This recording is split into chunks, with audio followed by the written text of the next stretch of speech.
We're talking about human rights and the way we treat gypsies in this country and Europe. Mm.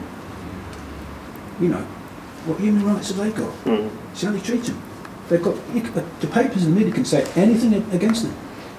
You've got no race thing when it comes to gypsies. It's as if they're not a race. There is. But there isn't if you read the newspapers and the media. True, what there is in terms there isn't. They can do what they like. You know? It's the most acceptable form of racism that I see. Yeah. When my son came home and used the word pikey, I went ballistic. But he's hearing it all the time. Because I think at the time he was at Gleeblands, and in that area of Birstall, you had the sites where the travellers would just come and set up. There was the Red Hill Circle roundabout, and it just became okay for everybody to use that term. And I was horrified, but you're right. Yeah. We must, if we're talking about teaching in schools, you know, most countries do teach about their minorities in schools. You know, in Europe, I don't think Europe they teach about what gypsies really stand for. What are they? Right. Let's start right there, because these are the people who experience no human rights. Right. You know. And I think you're entirely right on many fronts, but especially in terms of the rhetoric that is used. And I certainly know, I mean, from an ever so slightly different perspective and a different minority, if you like, but I certainly know, as part of the LGBT plus community, that, you know, and just look at the findings that Stonewall have found, which shows the prevalence of gay as a negative pejorative being used in schools, and not just by the pupils.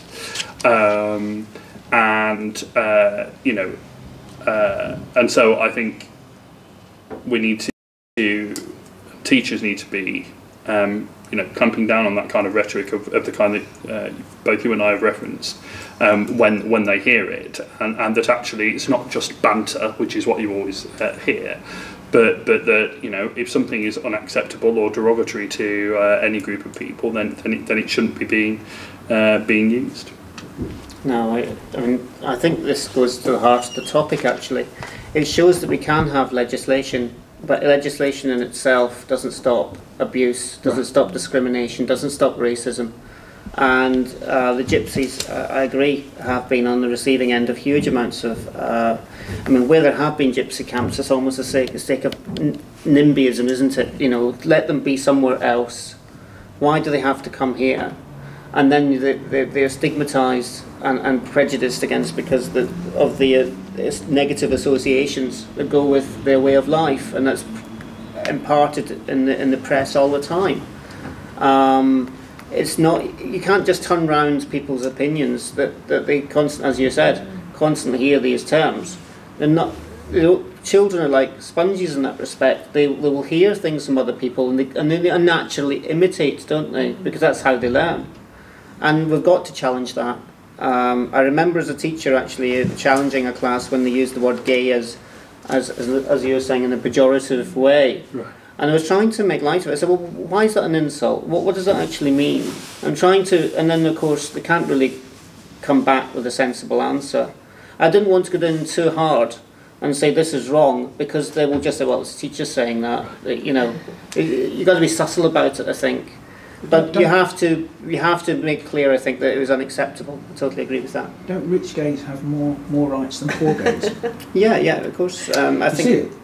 Well, rich anyone. It really does come down to that, doesn't it? Yeah. I mean, rich anyone. Rich and poor. Yeah. It doesn't come down to man or woman or black and white or gay and straight. It does actually. There is that element as well. It comes down to rich and poor. It comes down to rich and poor. It also comes down to racial origin. It also really comes down to sexual orientation, etc.